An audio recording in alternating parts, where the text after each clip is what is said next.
Hey guys, Paul Rick here. Welcome back to another edition of the Baseball Dad Show. Have you ever seen a coach become a problem coach? Have you ever seen maybe someone who was a good father and a good man become a coach and start to lose it?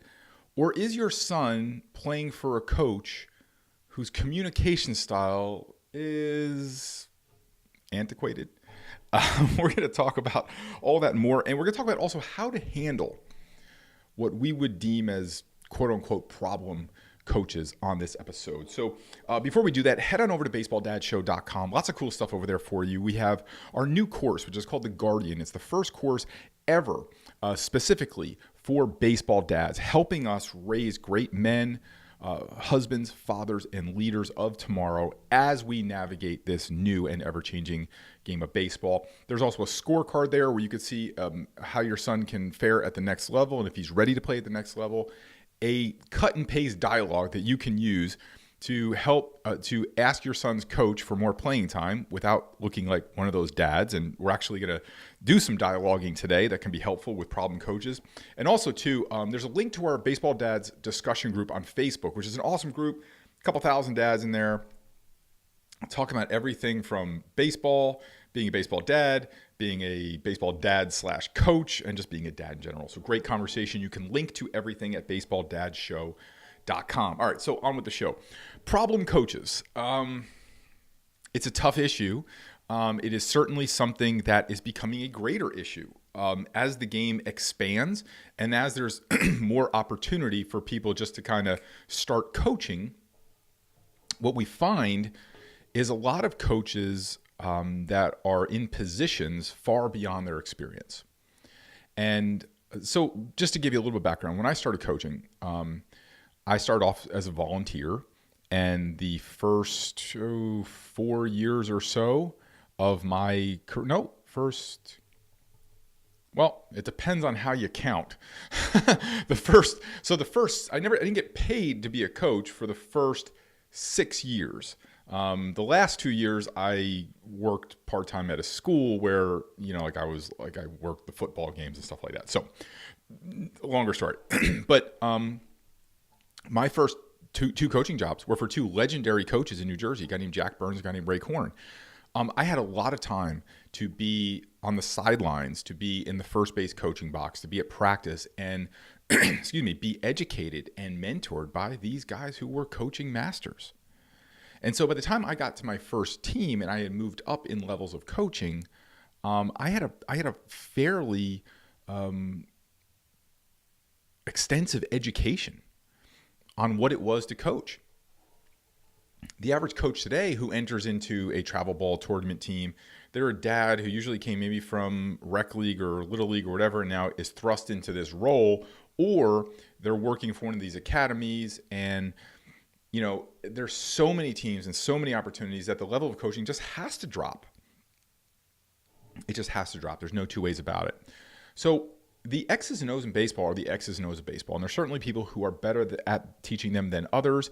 There are certain people who are better, have a better understanding of them than others.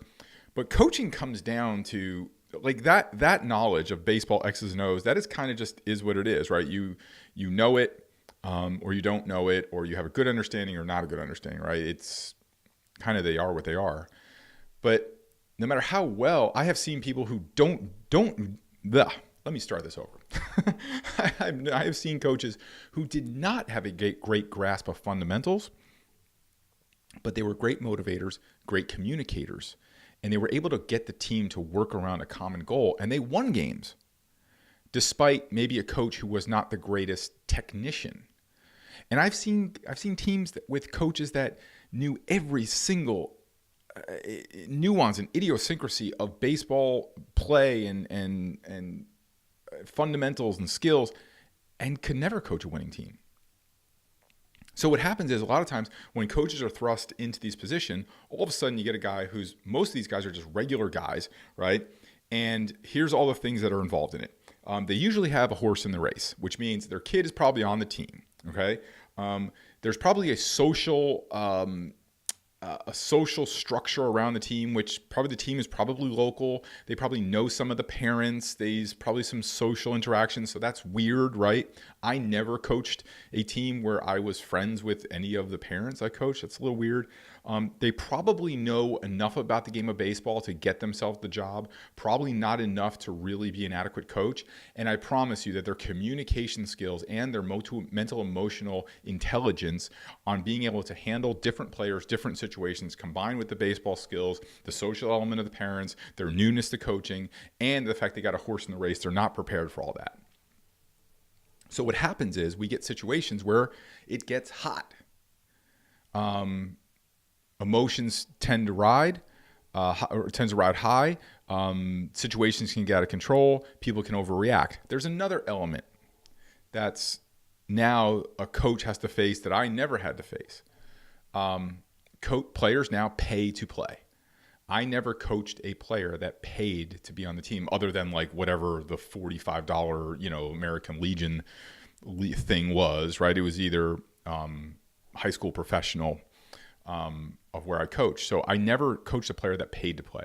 So now all of a sudden, there's another added level of pressure that kids are paying to play. So if it were Little League and a coach gets handed 12 kids every year, kind of a bad news bears situation, you play out the season, the coach does the best he can, he's coaching the kids, right? Even in high school, before the dawn of recruiting, you kind of got what you got. Some schools had a bigger pool to pull from, some didn't. And so teams would go in ebbs and flows.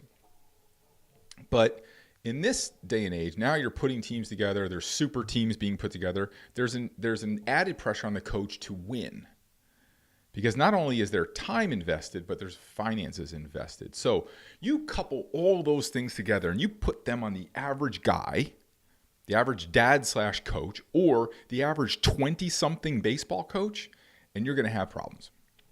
So what happens when this becomes a problem for you, right? And there's old thought that says, it's a recession when your neighbor loses his job. It's a depression when you lose your job, right? So it usually only becomes a problem in two ways: that it becomes a problem for your son, or it becomes a systemic problem for the team, that there's enough bad things going on that something has to be done about it. So what do you do? Let's say, insert whatever situation. You don't like the way the coach responded to your son, and this has become more than just like a tough love scenario, right? So if your son comes off the field and he flings the helmet and the coach yells at him, well, your son shouldn't fling the helmet, right? So a coach is within his boundaries of a coach is to yell at a kid if it's behavioral, right? If there's behavior that's outside of the values of the team. But let's say it gets to be not, or maybe he's riding your son too hard, or look, I'll tell you the truth. There are some coaches that just can kind of have like, I got a thing, about that kid. And he pushes my buttons, I push his buttons. I don't like the way he interacts with the team. It happens. It absolutely happens. So what happens if there's an incident where your son maybe is yelled at too much, or there's a specific incident where maybe the coach crosses a line in disciplining or correcting, or the coach loses his cool, or he's continually losing his cool? What do you do? So here's the catch-22 that you're in. If you say something, you give that coach an opportunity to make an example out of you. So that's why we have the cut and paste emails on how to ask your coach for more playing time, because most dads approach playing time the wrong way. They approach playing time with, my son should play more, and I'm paying for this team, and he's practicing, he works hard, and he's better than that other kid, he should play more. Well, you just gave that coach an opportunity to make an example out of you to every other parent. Don't approach me that way, and don't tell me how to run my team. If you use our cut and paste emails, you will not have that problem. You will not have that problem. You will have a great interaction with the coach, and you will give your son the best opportunity to earn more playing time, guaranteed. So this goes along those lines. So you don't want to be put in a situation where you're giving the coach an opportunity to make an example out of you. You don't want to be one of those dads, and you don't want to take it out on your son, which is another thing too, right? If you feel like if you speak up, it might hurt your son, that's kind of another issue, right? That's a bigger, deeper issue, maybe for another podcast. But with all of those things, it has gotten to a level where maybe it is affecting your son, and maybe your son doesn't want to continue to play or doesn't have the enthusiasm or wants to switch teams, whatever. So you have to approach the coach. So how do you do that? So there's a couple rules of what not to do. Okay, so here's a couple rules of how not to approach the coach. Number one, do not approach the coach on the field, right? After practice, during a game, during practice, before a game, right after a game. Do not approach the coach when he is around his team or on the field. Do not do that. Do not approach the coach when there's other people around. So the parking lot, that counts too. Do not approach the coach that way. Do not approach the coach. Let me back up. So those are the two ways to have direct approach to the coach. And there's a couple reasons for that. Is number one, you're not going to get the coach in a great state of mind. Okay. He's just coaching a game, coaching a practice, preparing for a game, whatever. He's not going to have a well thought out, rational conversation with you about the situation. He's going to get defensive. He's going to get pissed off that you're interrupting him and disturbing him. And that's just the way it's going to go. That's how I would react if somebody came up to me right before a game. Now, in my 20s, I would have reacted. I would have been pissed off. Later on in life, I probably would have said, you know what, that's probably a conversation we could have another time. And so just don't do that. So how do you approach him? So I would make the initial approach via email. I would not make the initial approach in any social media form whatsoever. Facebook Messenger, Instagram message, Facebook post in a group about the team. No, I would make it a private interaction with you, and email is the best way to keep the interaction private. Having said that, once you make the connection in email, you want to get it off email and off any kind of platform, digital platform, and ideally a personal meeting, but I know that can sometimes be tough, at the least a telephone conversation. You do not want to have this discussion over email, okay? So here's what I would suggest. I would suggest that you email the coach and say, Coach, I need some help. I have a few things that I could use some advice on, and I'd love to set up a time for us to talk. That's it. Don't say anything else. Don't say, I'm upset about the way it went with Johnny on the field the other day. Don't say, the way you handled that situation was wrong, and we got to get to the bottom of this. No. Say, Coach, I need your help. I need your advice on something, and I'd love to set up a time to talk. Great. If he can meet you for coffee, meet for coffee, okay? And the reason why I would really push as much as you can to meeting for coffee or meeting for lunch is that meeting on the phone is good, but meeting on the phone, people, again, will argue more on the phone than they will in person. And they may say things, they might go to a level. It's easier to get to a level, an uncivil level over the phone than it is in person. So ideally in person. Here's what you say. So let's say coach sits down with you for coffee or you get him on the phone. The first thing you say is, hey, Coach, first of all, before we start here, I just got to thank you for the time that you've put in for the team. And I know it's like a huge undertaking to coach a team. And I know that it's probably a lot harder than it looks from the sidelines. I know there's a lot of stuff that goes on away from the field and in setup and organization and just getting the team onto the field. So we appreciate the time that you are putting in. Now, here's why you say that is you want to have a connection. If you're going to have a meaningful dialogue with anyone, it starts with being in connection. And you probably do respect his time, right? So in any situation, even if it's dealing with your son, a good place to start is, what do I respect about this person? I may dislike everything else. I may hate the way he handles the team, he coaches the team, he yells at the kids. I may hate all of that. But you can respect time, right? Time is time. So it's a very neutral way to get into the mindset of, I do respect the guy is putting in the hours and the time. It's not easy. Start with a position of respect. Believe me, it will help a long way. After that, let's say you're talking about a specific situation. Say, Coach, look, I see like the situation on the field with Johnny. It was a passionate situation. Everyone seemed to get really emotional about it. I would love to get some insight on kind of what you were thinking during that time. And do it in a very sincere way. You have to take your emotions of the situation out, right? And here's why we're doing this. On my desk, I keep my grandmother's glasses. When I make speeches, I carry my grandmother's glasses. I might get emotional now. I carry them everywhere I go if I had doing something important, because my grandmother, the last few years of her life, she couldn't use her right leg, so she would leave these everywhere. And I lived with her at the time, and I used to have to retrieve these glasses for her probably 30 times a day. That's exaggeration, but a lot. And I keep these with me because it reminds me of her, and also that it reminds me that everybody looks through the world through a different lens.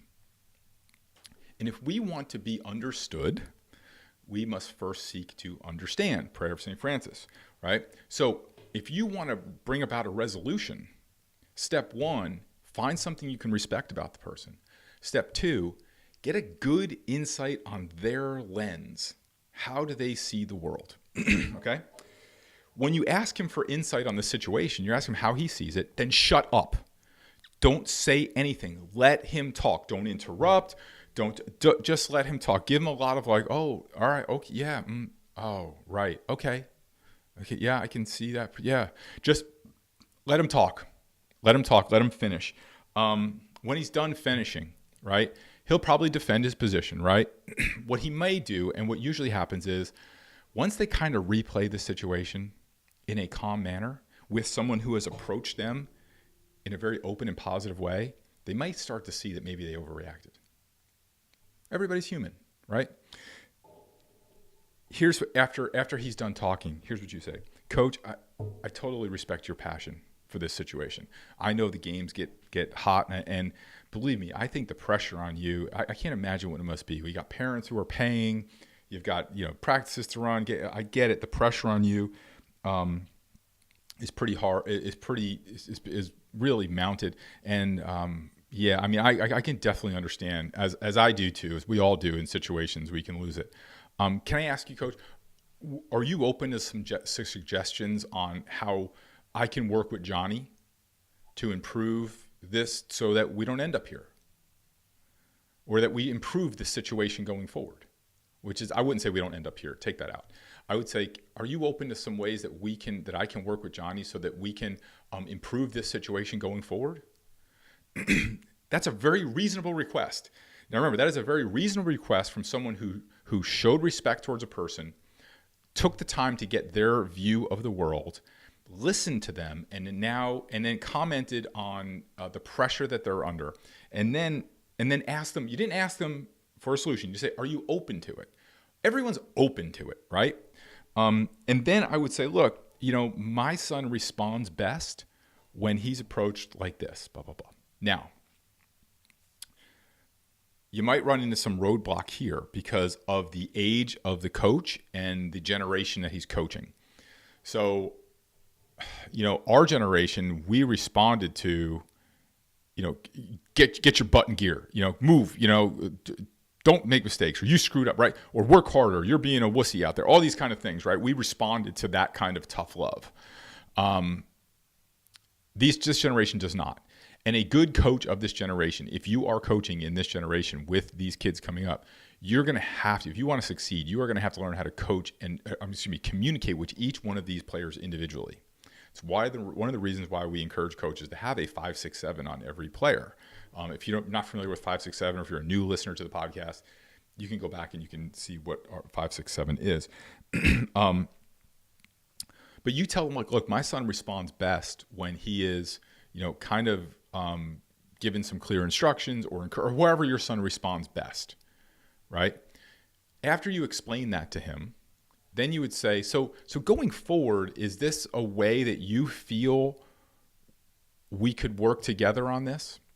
Going forward, is this a way that you feel we can work together on this? Again, going forward, is this a way that you feel we can work together on this? These are very reasonable requests. Any normal, rational person, which I believe most, even the most insane coaches are, if you put them in a situation and a frame of a conversation like this, can kind of see the bigger picture.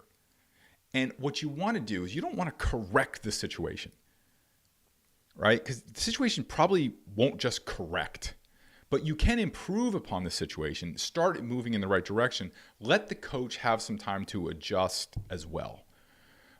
This is a way to approach a coach. Most people approach a coach with, they approach him on the field and goes, "How could you yell at my kid that way?"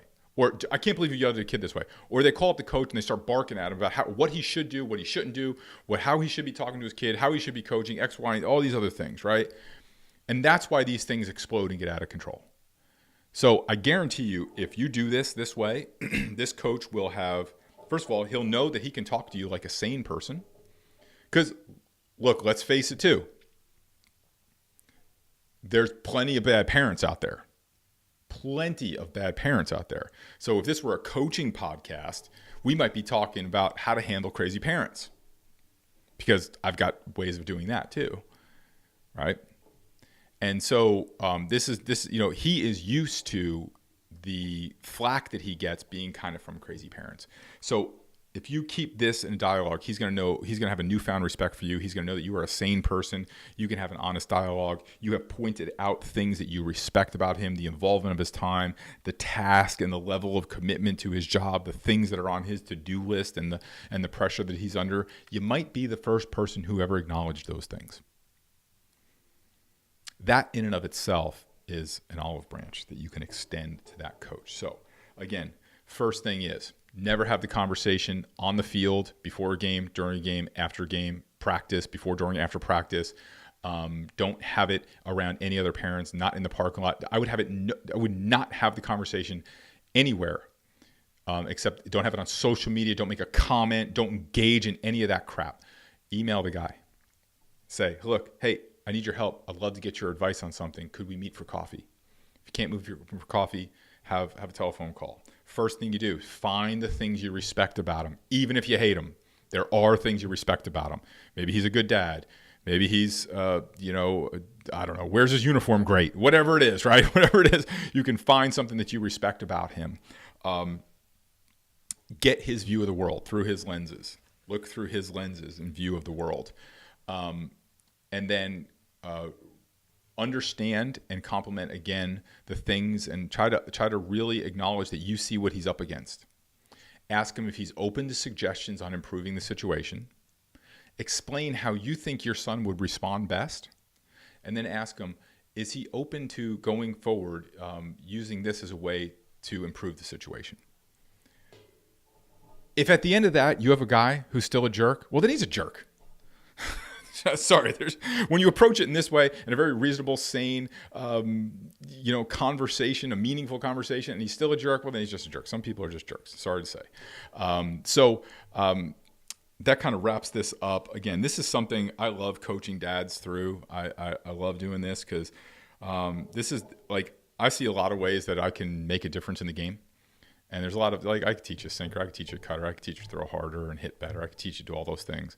But yeah, sometimes it's like these things that make such a big difference, and a bigger difference in some ways than all of those X's and O's and skills and mechanics of the game. So, all right, guys, head on over to baseballdadshow.com. All the things we talked about and linked to are there, or you can link to there, excuse me. And thank you so much for listening. Again, it means the world to me. Love you guys, and I'll see you back here next week.